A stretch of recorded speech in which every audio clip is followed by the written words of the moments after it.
So you're looking to start your own social media marketing agency because you've heard about the ample opportunity it's going to give you in terms of earning a secure income online that's actually legit and can pay you month on month. You've heard about this person, that person, and how they've gone from literally 0 to 10k per month in just a few short months. But now you're wondering, what is it that you actually need in order to start your own social media marketing agency from complete scratch? So I'm going to break down exactly what it is that you need to start your own social media marketing agency today.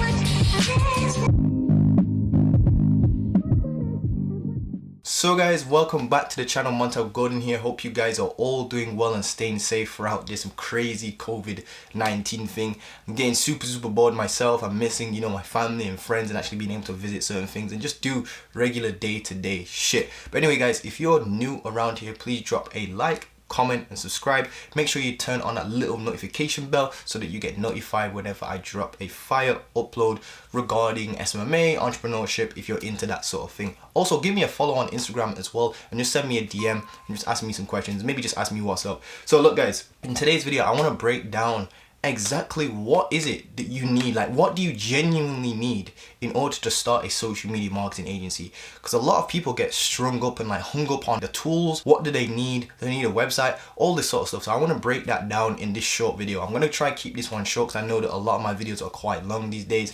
Well, it's just because I probably much just babble on these days. But look guys, I want to break it down really quickly and concisely for you guys as to what you need, like the tools, what you actually need to do for step 1 to step Z. So let's jump into it. So guys, look, you don't need a business plan. That is a waste of time. Don't do business plans. If you're coming like from where I came from, I know in university they taught you about how to create business plans and whatnot. These business plans don't really fucking go anywhere. I've never created an actual business plan, and now I'm almost at 10k per month mark with my actual businesses. In a few months, I reckon I will be hitting that 10k per month mark in revenue with my actual businesses, which is crazy to say because I actually come through a really crazy whiny journey, up, down, left, right, all over the place. And still, I've never created a business plan, guys. I literally make now more money than the actual business teacher that was teaching me business, and I still don't have a fucking business plan. So look, you don't need a business plan. You don't need a website. Look, you do not need a website. I know it feels like you need a website because it may actually help you, but trust me, you need to factor in Pareto's law here. Pareto's law is the law of 80-20, the 80-20 principle. Maybe having a website that increase your chances by like 1% of getting a client or whatnot. But look, that 1% is going to take you a long time to build that website. And I did the exact same thing, guys. Look, I understand the idea of creating this fancy looking website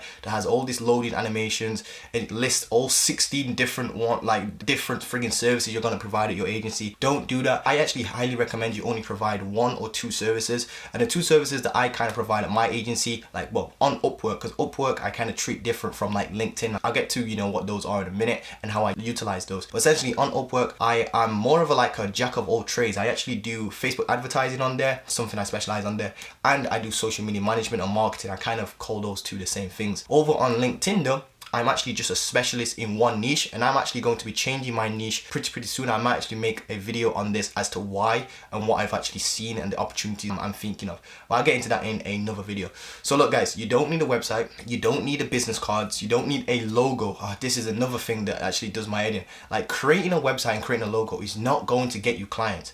You may think it was going to help, but it genuinely just takes your time away. And it's one of those things that's called, I think it's called productive procrastination. It feels like you're being productive because you're creating your agency website and coming up with this fancy name for your website and this fancy logo for your website. What's actually it's doing is just taking your time away from doing the actual real important stuff. And when I look back at my journey, I actually created a website and it took me ages to get it perfect. It had all these animations on it and it showed how good we were at certain services like Google Ads, and I'd rank it like out of 100. It'd be like a little loading bar, so when you scroll down around the screen, a little loading bar would go up to like 70%, and I was just being like, yeah, that's how good we are at this particular skill and that particular skill. Guys, that does not matter. So if I look back at that, I can see in my own self that realistically I created that website to act busy because I was scared of doing the actual work, which was doing cold calls, doing outreach, and actually getting on calls with business owners. That was scary to me back then. So I used other things to kind of compensate for me not doing actual work. And I think that that's a lot of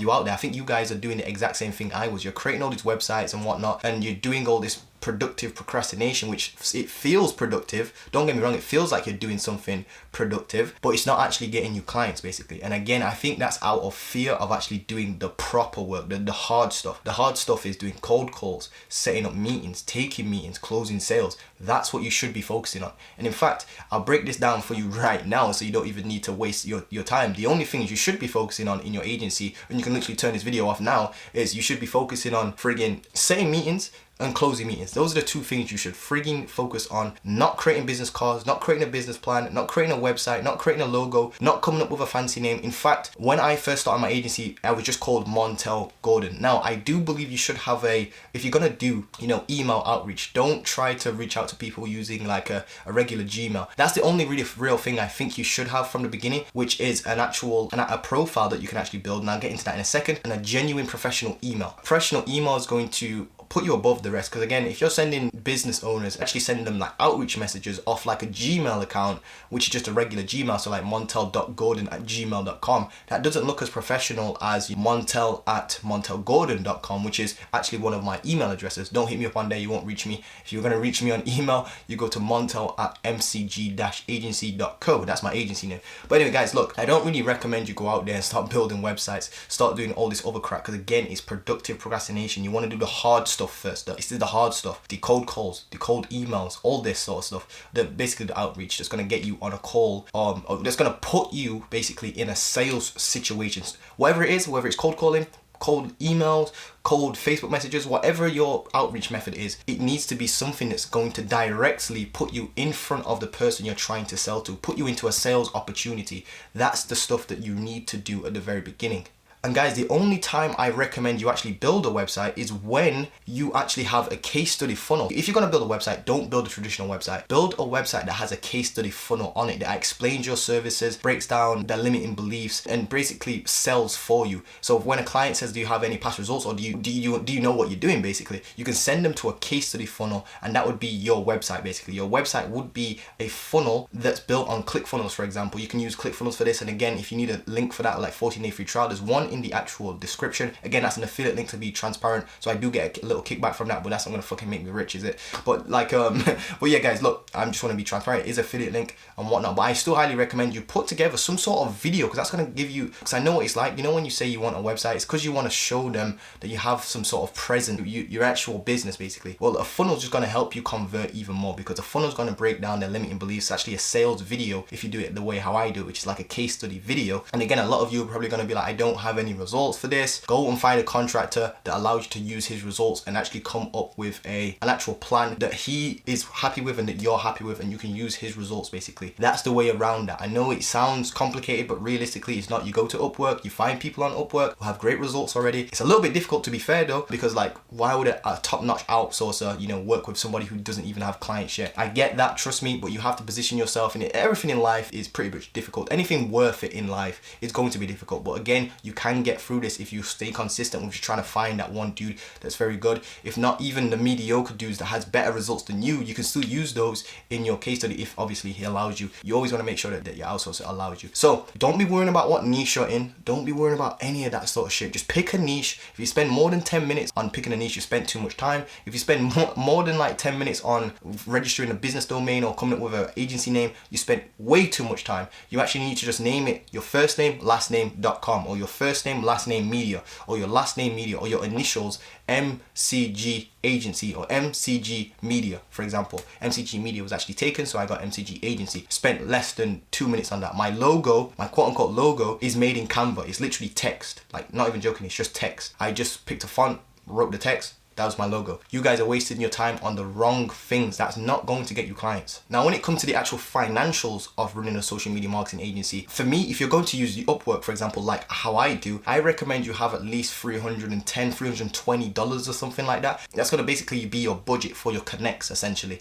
And that's going to be 1 month's worth of connects. So $320. If you actually do the maths, it costs me around $10.80 for 60 connects. 60 connects allow me to apply to 10 jobs. I apply to 10 jobs each and every day. Well, now it's actually gone up to 15, but at the beginning I started with 10 jobs each and every day for 30 days straight. If you do the maths, you take $10.80, you times it by 30, obviously 30 days in a month. Well, there's 28, but you get the idea. But you get the idea, guys. You times it by 30, you then get, $324 to be exact, if my maths is right. Hopefully it is. But essentially, if you don't have that money, go on eBay, start selling your old shit, sell your PlayStation. You don't need it anymore. You're a business owner. Business owners don't play friggin' dumb PlayStations and whatnot. But look, guys, I had to do this in the beginning. I had to sacrifice something, and it actually made me burn. Actually, like, I fucking hated selling my PS4. PS4 was like something I spent hours on with my friends online, playing GTA and all those heists and shit. Trust me, I know what it was like. And when I sold it, it really did like hurt me. But that hurt was my fuel to push forwards, to say that, when I'm fucking rich, I'm gonna buy 10 PS4s. I'm gonna make them gold and shit. Now I don't even want a PS4. It's dumb to me. Like, spending your time building an empire on a game when I could be building an empire in real life. It doesn't even make sense. Why would I spend my time trying to get rich on GTA when I can spend my time in real life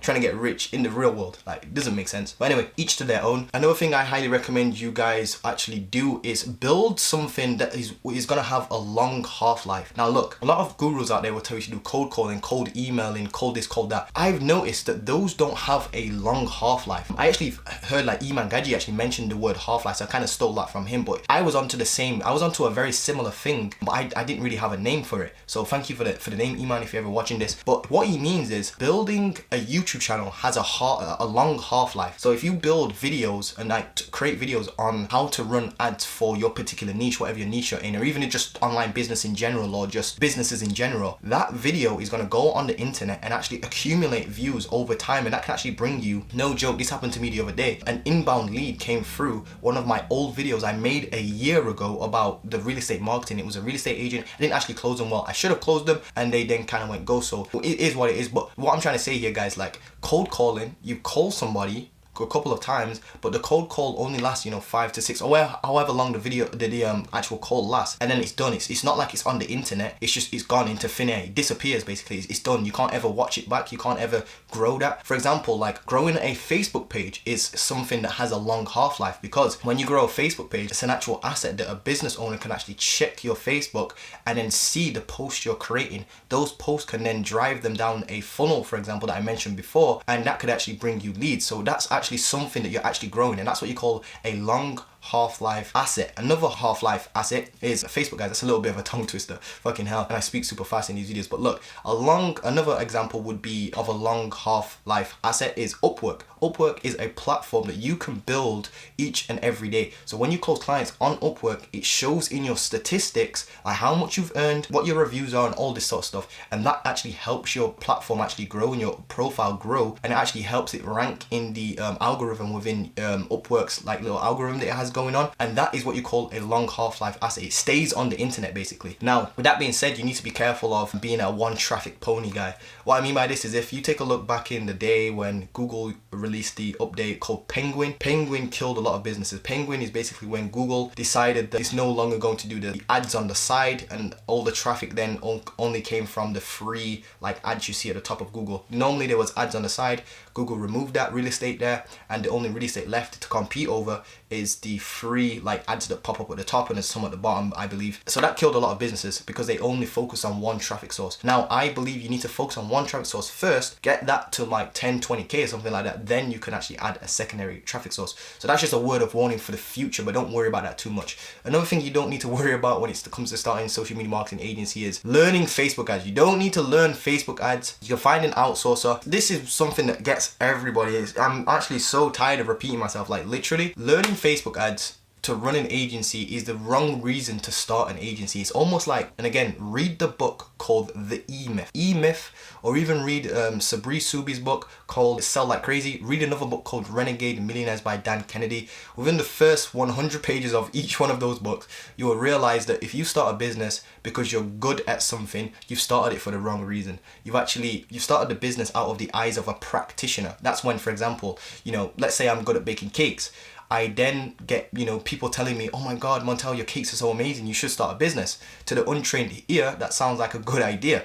It's not a good idea. What's going to happen is I'm going to create myself another 9-to-5 job, working all day to the point where I'm just baking cakes, and now my passion for baking cakes is going to be frigging taken away because all I'm doing is baking cakes in a sweaty frigging kitchen with all the hot ovens and shit like that. Instead, what I should have done is created a business that kind of like I could sell at the end of when I've built this business. Almost you want to build a business as if you're going to franchise it, basically. You want to build systems within the business, so if you actually remove yourself from the business can still operate without you being in it. That's how you actually build proper businesses. And it's kind of like saying that, saying that you're going to learn all these Facebook ad stuff and then, go out there and get clients. Like, guys, so learning Facebook ads and saying that you need to learn Facebook ads to run an agency is almost like saying you need to be an excellent chef in order to own a restaurant. Like, look, if that was the case, there would be no McDonald's. There'll be no other like franchises. What you need to do is figure out a way how you can actually build a business with systems in it and then eliminate yourself from the business. And guys, lastly, another big thing people get caught up on is taxes. What are you doing thinking about taxes if you have no clients? Look, stop worrying about taxes and legal shit and registering a business. Don't register your business. Don't worry about taxes. Don't worry about anything like that. Again, this is not tax advice or anything like that, but look, you don't need to worry about any of it. If I'm being honest, you don't need to worry about any of that shit until you're making 10K, well, even 4K profit, for example. That was a bit of an exaggeration. Let's say around 4K. Then you can start worrying about taxes and stuff like that. But guys, don't put the cart before the horse here. Get some clients first. Don't worry about your website. Don't worry about onboarding processes. Don't worry about anything. Just get clients. Focus on outreach and closing clients. Then you can start worrying and building. It's almost like the saying, you want to jump out of an airplane and then kind of build the parachute on the way down. You kind of want to do that with your business. And it's very backwards to what we're taught in school, which is why you're having such a hard time watching this video right now, because I know you are, and you're thinking, how the fuck am I gonna get an outsourcer? How the fuck am I gonna get clients if I don't have any results? I just told you about the finding an outsourcer, but you still don't want to listen to it. Trust me, I was the exact same in your position. I know exactly what you're going through right now, but trust me, guys, I wish I would have just listened to these sorts of things when I was first getting started, because it really is true, and you'll be surprised as to what little you actually need when it comes to starting a social media marketing agency. But guys, look, with that being said, if you guys need any help with your social media marketing agency or anything like that, I do have a 4-week mentorship program where you can work with me one-on-one, and I get to coach you exactly everything I know. I'm having some great testimonials right now. I'll throw some on the screen if I remember to actually tell my video editor to throw it on the screen. But look, guys, with that being said, hope you guys are all doing well, and I'll see you guys in the next video. Peace.